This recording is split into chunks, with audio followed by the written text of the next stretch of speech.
আসসালামু আলাইকুম সবাইকে। আশা করছি সবাই ভালো আছেন, সুস্থ আছেন। যারা ডেনমার্কে স্টাডি করার কথা ভাবতেছেন তাদের জন্য আজকের ভিডিওটি মোস্ট ইম্পর্টেন্ট, কারণ আজকের এপিসোডে আমি দুইটা ইউনিভার্সিটি নিয়ে কথা বলবো যেগুলো বাংলাদেশি স্টুডেন্টসদের জন্য খুব বেশি সুইটেবল এবং ভিসা রেশিও আলহামদুলিল্লাহ ভালো, এবং সাথে সাথে আরও কিছু কমন কোয়েশনের অ্যান্সার দেওয়ার চেষ্টা করব, যেমন স্পাউস নিয়ে যাওয়া যাবে কিনা, বা ব্যাংক স্টেটমেন্ট লাগবে কিনা, অথবা পার্ট টাইম জবের অপরচুনিটিস কেমন, অথবা লিভিং কস্টই বা কত হতে পারে। সো এসব বিষয়ে একটা ওভারঅল আইডিয়া দেওয়ার চেষ্টা করব। তো প্রথমেই আমরা ডেনমার্ক সম্পর্কে কিছু জেনারেল ইনফরমেশন জেনে নিব। ডেনমার্ক হচ্ছে ইউরোপের সেন্ট্রালমুক্ত একটি কান্ট্রি, এবং সাইক্লিংটা আসলে ডেনমার্কে খুব বেশি পপুলার একটি অ্যাক্টিভিটি। ডেনমার্কের অফিসিয়াল ল্যাঙ্গুয়েজ হচ্ছে ডেনিশ, বাট আপনি চাইলে ইংলিশ ইউজ করতে পারেন, এবং ডেনমার্কের অফিসিয়াল কারেন্সি হচ্ছে ডেনিশ ক্রোনা, বাট সেখানে ইউরোটাও ইউজ করা যায়। সো এই ছিল কিছু জেনারেল ইনফরমেশন। ডেনমার্কে স্টাডি করার অনেক ফেসিলিটিস রয়েছে, যেমন সবথেকে বড় যে ফেসিলিটি সেটা হচ্ছে যে ডেনমার্কে ব্যাংক স্টেটমেন্ট লাগতেছে না। অর্থাৎ আপনি যদি একা যান ব্যাচেলার অথবা মাস্টার্স যে কোনো কোর্সে, তাহলে আপনার কোনো ব্যাংক স্টেটমেন্ট শো করতে হচ্ছে না, এবং উইদাউট ব্যাংক স্টেটমেন্ট আপনি অ্যাপ্লাই এবং ফ্লাই সব কিছু করতে পারছেন। যাদের কাছে ব্যাংক স্টেটমেন্টটা ঝামেলার মনে হয়, আমার মনে হয় যে তাদের জন্য one of the best destination হচ্ছে ডেনমার্ক।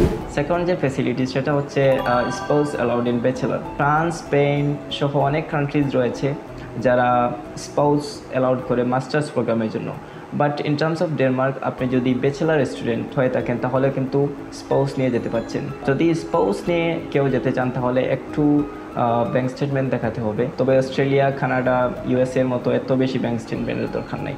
আপনার 30 দিন বা 7 দিনের ব্যাংক স্টেটমেন্টই হয়ে যাচ্ছে। এবং ডেনমার্কে স্টাডি করার আরেকটা বড় ফেসিলিটিস হচ্ছে ন্যাশনাল ছাত্রছাত্রীদের জন্য সম্পূর্ণ ট্রিটমেন্ট ফ্রি।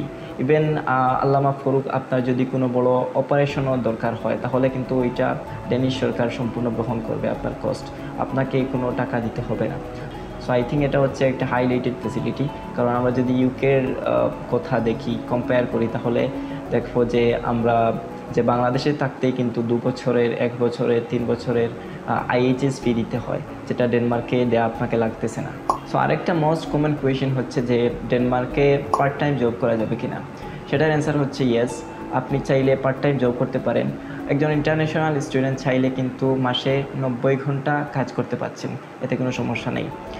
যেটা আগে 80 ঘন্টা ছিল এবং উইকলি 20 ঘন্টা ছিল, এখন একজন ইন্টারন্যাশনাল স্টুডেন্ট চাইলে 22.5 ঘন্টা কাজ করতে পারছেন। তো পার্ট টাইম জবের যে ফেসিলিটিস বা টাইম ছিল ওইটা বাড়ানো হয়েছে। এবং যারা স্পাউস নিয়ে যাবেন, অর্থাৎ ব্যাচেলার অথবা মাস্টার্সের জন্য যারা হাজব্যান্ড বা ওয়াইফ নিয়ে যাবেন, তাদের জন্য কিন্তু একটা বিশাল গুড নিউজ হচ্ছে, তারা কিন্তু ফুল টাইম ওয়ার্ক করতে পারছেন। তাদের ক্ষেত্রে 20 ঘন্টা, 22 ঘন্টা, 30 ঘন্টা এরকম কোনো ঘন্টা বাধা দেওয়া হয় নাই। আপনি চাইলে ফুল টাইম যে কোনো জব করতে পারছেন স্পাউস যারা, এবং যারা স্টুডেন্ট তারা 22.5 ঘন্টা ওয়ার্ক করতে পারছেন একটা উইকে। তো এখন আসি ইউনিভার্সিটিজ নিয়ে। আমি ভিডিওর প্রথমেই বলেছিলাম যে আমি দুইটা ইউনিভার্সিটি নিয়ে কথা বলবো যেগুলা বাংলাদেশি স্টুডেন্টসের জন্য খুব বেশি সুইটেবল এবং টিউশন ফিজও মোটামুটি অ্যাফোর্ডেবল। সো প্রথমেই যে ইউনিভার্সিটি নিয়ে কথা বলবো সেটার নাম হচ্ছে Nils Brock business college.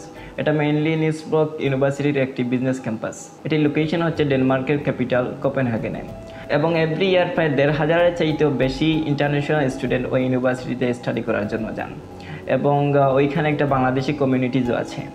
So এই ইউনিভার্সিটির এন্ট্রি রিকোয়ারমেন্টস হচ্ছে আপনার যদি এইচএসসিতে 60% মার্কস মানে 3 পয়েন্ট থাকে জিপিএ, তাহলে আপনি অ্যাপ্লাই করতে পারছেন, এবং আইএলসের ক্ষেত্রে ওভারঅল 6 পয়েন্ট এবং ইন ওয়ান ব্যান্ড 5.5 অ্যাকসেপ্টেবল। এবং আরেকটি ইন্টারেস্টিং ব্যাপার হচ্ছে আপনার যদি আইএলস নাও থাকে তাহলে কিন্তু আপনার পিটি দিয়ে আপনি অ্যাপ্লাই করতে পারছেন। পিটির ক্ষেত্রে ওভারঅল যদি আপনার 50 মার্কস থাকে তাহলে কিন্তু আপনি অ্যাপ্লাই করতে পারছেন। সো বর্তমানে জানুয়ারি ইনটেকের জন্য অ্যাপ্লাই চলছে। আপনারা যদি কেউ অ্যাপ্লাই করতে চান তাহলে অবশ্যই আমাদের সঙ্গে যোগাযোগ করতে পারেন। ডেনমার্কের যে সেকেন্ড ইউনিভার্সিটি সেটার নাম হচ্ছে আইবিএ। এটার ফুল ফর্ম হচ্ছে ইন্টারন্যাশনাল বিজনেস একাডেমি। এটা কোল্ডিংয়ে অবস্থিত। থিওরির পাশাপাশি প্র্যাকটিক্যাল বেসড বিজনেস শেখানোর জন্য কিন্তু সারা বিশ্বে এটির সুনাম রয়েছে। আপনার যদি এইচএসসিতে 65% মার্কস মানে আপনার 3.50 এরকম একটা স্কোর থাকে তাহলে কিন্তু আপনি আইবিএতে অ্যাপ্লাই করতে পারছেন, এবং আইএলসের ক্ষেত্রে 6 পয়েন্ট লাগছে এবং less than 5.5 in one band. এবং আইবিএতেও কিন্তু পিটি অ্যাকসেপ্ট করছে। আপনার যদি ওভারঅল 52 থাকে এবং লেস দেন 45 থাকে তাহলে কিন্তু অ্যাপ্লাই করতে পারছেন। আইবি এর এভরি ইয়ারের টিউশন ফিস হচ্ছে মাত্র 10,000 ইউরো, যেটি কম্পারেটিভলি কিন্তু কম। এবং জানুয়ারি ইনটেকের জন্য কিন্তু আইবিএতেও অ্যাপ্লাই চলছে। সো আপনারা যদি কেউ অ্যাপ্লাই করতে চান তাহলে অবশ্যই যোগাযোগ করতে পারেন। লাস্ট বাট নট লিস্ট আরেকটি কমন কোয়েশ্চেন হচ্ছে যে একজন স্টুডেন্টের লিভিং কস্ট কত হতে পারে। মেইনলি হচ্ছে লিভিং কস্টটা ভেরি করে আপনার লোকেশনের উপর। আমাদের বাংলাদেশে যেমন ঢাকাতে একটু বেশি, আবার অন্য অন্য যে সিটি যেগুলো রয়েছে অথবা গ্রামীণ এলাকা যেগুলো রয়েছে এগুলোতে একটু কম। সো ঠিক তেমনিভাবে তবে ওভারঅল আপনার একজন স্টুডেন্টের মান্থলি লিভিং কস্ট হতে পারে প্রায় 800 থেকে 1000 ইউরোর মতো, একটা অ্যাভারেজ হিসাব আর কি। মেইনলি বেরি করতেছে আপনি কীরকম লোকেশনে থাকতেছেন এবং কী খাচ্ছেন অথবা কীরকম লাইফ আপনি লিড করতেছেন। তো এই ছিল ডেনমার্কের বিষয়ে একটি ওভারঅল আইডিয়া। আমি ডেনমার্কের বিষয়ে সকল ধরনের আইডিয়া দেওয়ার চেষ্টা করেছি এবং দুইটা ইউনিভার্সিটি সম্পর্কে আমি ডিপলি কথা বলেছি। যদি আপনারা অ্যাপ্লাই করতে চান তাহলে অবশ্যই আমাদের সঙ্গে যোগাযোগ করতে পারেন। আমাদের সিলেট এবং চিটাগংয়ে অফিস রয়েছে, অবশ্যই ভিজিট করার আমন্ত্রণ রইল এবং আমাদের হটলাইনে কল করতে পারেন। আসসালামু আলাইকুম।